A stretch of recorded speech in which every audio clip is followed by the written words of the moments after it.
ខ្ញុំឈ្មោះហេងនៅភូមិព្រៃភូមិឃុំកក់ស្រុកញៀក្រៃខេត្តត្បូងឃ្មុំអូកាលនោះខ្ញុំវេទនាមែនកាពះពោះវៀនហ្នឹងខ្ញុំហូបស្រាតែមកម៉ាត់ហ្នឹងខ្ញុំចាប់ដើមធ្វើទុកហ្មងនិយាយរួមទៅនិយាយឲ្យខ្លីតែមកប្រព្រឹត្តភ្នែកនោះធ្វើខ្ញុំនឹងបិទតែនឹងស្លាប់ភ្លាមតែម្ដងហ្នឹងបើនិយាយពីបត់ជើងវិញមកផ្លែតនោះលមួកឡើងខ្មៅហ្មងអត់មានធុំក្លិនស្អីធុំក្លិនឆ្អាបហ្មងផុតពីនោះទៅពេទ្យហៅពេទ្យពីភូមិនោះមកដាក់សរោមដាក់អីឲ្យហ្នឹងក៏អត់មានធូរថយទេទទួលខ្ញុំទៅពេទ្យស្រុកទៅដល់លេមទីពេទ្យខ្ញុំស្លាប់ហ្មងស្លាប់អត់ដឹងខ្លួននៅពេលដែលពូពិសាហ្នឹងពូមានបញ្ហាសុខភាពអីយ៉ាងម៉េចអត់ទេធម្មតាចឹងចាប់អត់ឈ្មោះនៅពេលដែលបាទពេលស្រាងដាក់ទៅតែមកក្អឺនោះទៅដល់ក្រលេបអញ្ចឹងវាបុកយកមកហ្មងលេបដូចថាយើងលេបភ្លាមដូចថាយើងហូបទឹកហូបអីធម្មតាអញ្ចឹងវាមកតាមសម្បេតាមស្រួលអញ្ចឹងណាបាទតែអានោះក្អឺវាមកដល់ហ្នឹងមកដល់ចម្លែកអញ្ចឹងចេះតាមដានវាបានផែ2ម៉ោងជីបចតង់100 1000មកនៅក្បាលទាំងអស់មកចេញខ្យល់ចាក់តាមទៅជាអង្លន់ទៅរមងហើយអញ្ចឹងទៅពេទ្យត្រឡប់នៅពេទ្យមួយថ្ងៃ2ដងទីពេទ្យស្រុកពញាក្រែកអញ្ចឹងណាហ្នឹងហើយពេទ្យហ្នឹងក៏អត់ហ៊ានមើលដែរបញ្ជូនមកបង្អែកខេត្តពងចាមមកពងចាមគេពិនិត្យអីហ្នឹងហើយនៅក៏អត់បានយូរដែរមើលបានរយៈពេលតែ9ថ្ងៃទេកាលនោះទៅពេទ្យហ្នឹងពិបាកដែរហ្នឹងខ្ញុំដាក់ឈាមដាក់អស់6សាក់ចូលឈាមផុតពីនោះមកហ្នឹងខ្ញុំចេះតែទិញ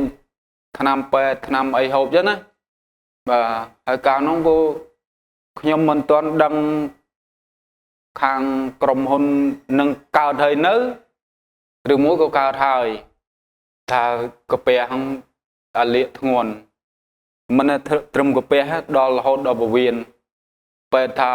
ពវៀនខ្ញុំឡាលួយពួកលិមួកមកឡើងខ្មៅហ្មងណាឡើងខ្មៅទាំងអស់ហ្មងពេលឈឺអូបាក់គ្រូ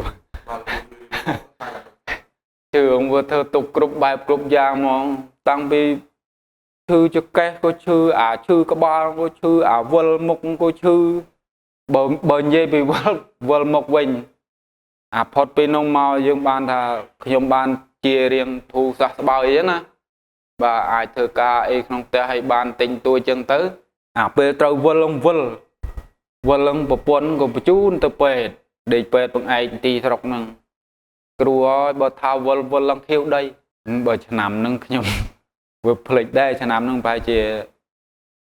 2012 13បាទប៉ុន្តែកាលនោះក៏ខ្ញុំអត់ទាន់ជឿជាក់ប្រហែលដែរកាលនោះខ្ញុំឮអ្នកបងអង្គវណ្ណាគាត់និយាយរៀបរាប់ពីរំវត្តអញ្ចឹងណាបាទខ្ញុំចេះដេកស្ដាប់តាមប៉ុស្តិ៍វិទ្យុអញ្ចឹងទៅដេកស្ដាប់ប្រុងបថុយក៏មិនចេះទទួលក៏គ្រាន់តែមកគិតហ្នឹងបានមកត្រឹមគិតទេបើអត់ទាន់បានចាប់អារម្មណ៍អីប្រហែលទេហើយមួយយ៉ាងវាខ្វះខាតផងខ្វះខាតត្រង់ថវិកាអញ្ចឹងទៅខ្ញុំចេះទៅធ្វើការ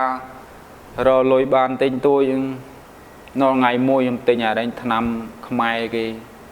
គ្រូអានោះបានចង់ងាប់មែនតើអានោះលើកទី2ខ្ញុំផឹកថ្នាំគេនោះនៅអេមីមាត់កាលនោះខ្ញុំទៅស៊ីឈ្នួលបេះអាមេរិកគេនោះខ្ញុំហូបតែមួយពេងក្តៅសឹងឆេះពោះកាលនោះខ្ញុំអត់នេះទេកាលនោះនៅទេ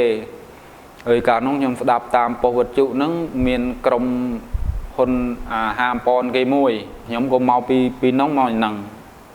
មកពិនិត្យមើលនោះទិញមួយឈុតរបស់គេទៅ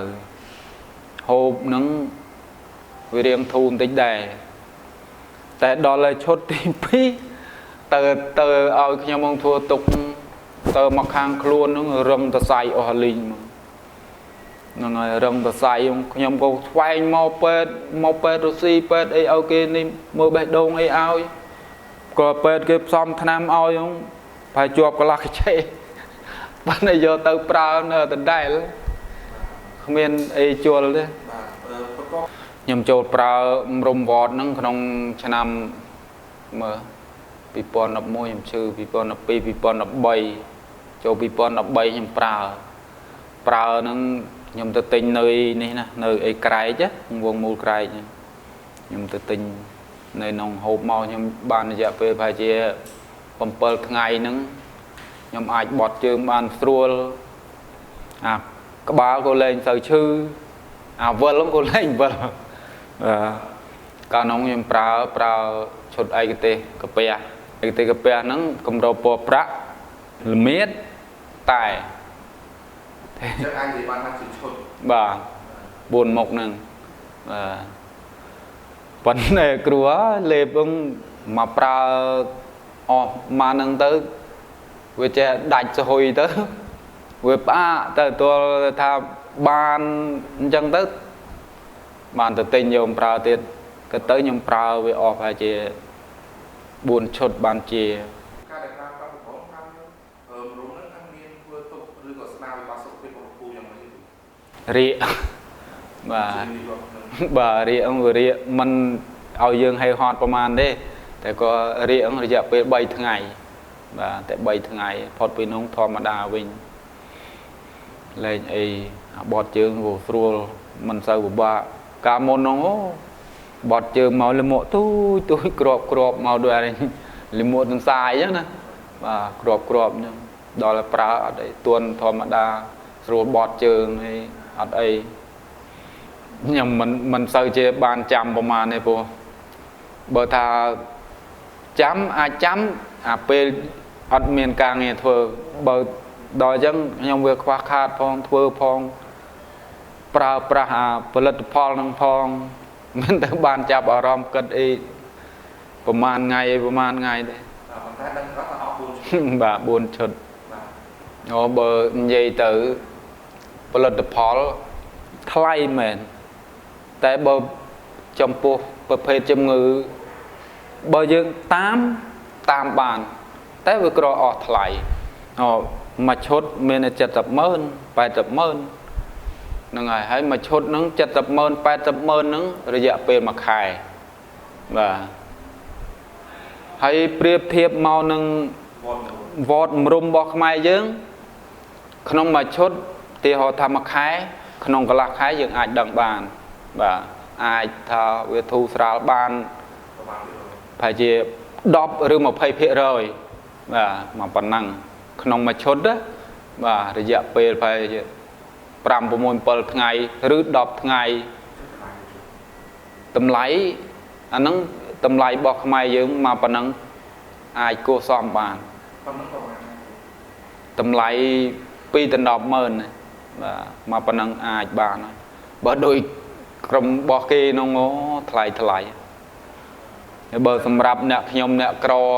បើថាតាមរបស់គេខ្ញុំតាមអត់ទាន់ខ្ញុំដឹងថាប្រកាសជាខ្លួនអត់មានរស់រៀនទទួលបានខ្ញុំប្រើនឹងខ្ញុំជឿជាក់របស់ខ្មែរយើងរុក្ខជាតិតែមួយមុខអាចជាបានជំងឺបានរាប់រយមុខហើយចុះសប្តាហ៍គួរនឹងបន្តតែប្រើប្រាស់ឬអត់ខ្ញុំរងថ្ងៃនៅប្រើតែបាទព្រោះខ្ញុំវាអត់សូវមានថវិកាដែរបើពីខែមុនហ្នឹងខ្ញុំប្រើនេះខ្ញុំមកលាកអណ្ដាតហ្នឹងខ្ញុំប្រើអស់មួយឈុតដែរផុតពីនោះមកខ្ញុំទិញតែបានមកហ្នឹងបាទខ្ញុំសូមថ្លែងអំណរអគុណចំពោះក្រុមហ៊ុនវត្តបាទហើយពិសេសខ្ញុំសូមផ្ដាំផ្ញើដល់ប្រជាពលរដ្ឋខ្មែរយើងទាំងអស់ដែលនៅតាមខេត្តក៏ដោយនៅតាមជនបទក៏ដោយបើមានសុខភាពដូចខ្ញុំឈឺកាពះឬមួយនិយាយរួមទៅឲ្យតែថាប្រភេទជំងឺតាំងពីកាពះពោះវៀនទឹកនោមផ្អែមទឹកនោមប្រៃអីមិនទៅប្រើផលិតផលឯណាច្រើនទេមកវត្តមរុំខ្មែរគឺអាចជាសះស្បើយក្នុងរោគម្នាក់ក្នុងខ្លួនរបស់បងប្អូនអស់គ្នាព្រោះបានខ្ញុំនិយាយអញ្ចឹងព្រោះខ្ញុំជឿជាក់ខ្ញុំធ្លាប់ប្រើរបស់គេប្រើអត់ទៅមុខផងដល់ប្រើនេះប្រើបានតែរយៈពេលតែ4ឈុតខ្ញុំអាចធ្វើការបានធម្មតាវិញសូមឲ្យបងប្អូនជួយលើកស្ទួយរបស់ខ្មែរយើងមិនមែនថា hào khi màu sầm phê lực thực chất oi lôi oi cạ ấy chơi sọp sai ấy giờ lôi pi bong ônไป chia บรอดខ្មែរយើងអត់មានទេអានេះជាការពិតហ្មងព្រោះគេអ្នកធ្លាប់ប្រើបានច្រើនហើយមួយយ៉ាងទៀតហ្នឹងខ្ញុំក៏ជាហ្នឹងក៏ខ្ញុំចេះតែអំពីវនីវដែររាល់ថ្ងៃហ្នឹងបងប្អូនខ្លះទៅឈឺទៅសួរទៅខ្ញុំអាចប្រាប់បានខ្លះទៅគាត់ធ្វើតាមខ្ញុំទៅនេះថ្ងៃមុនរៀបខ្ញុំមកនឹងនៅខាងអ្នកលឿងទេមកសួរខ្ញុំអញ្ចឹងខ្ញុំឲ្យទេមកខាងទីថ្នាក់ការហ្នឹងបានទីថ្នាក់ការហ្នឹងខ្ញុំទេទៅសួរនៅខាងនេះហ្នឹងនៅអ្នកលឿងហ្នឹងប្រាប់ទៅហ្នឹងខ្ញុំប្រាប់ឥឡូវគាត់ហ្នឹងបានទិញប្រើដែរហើយ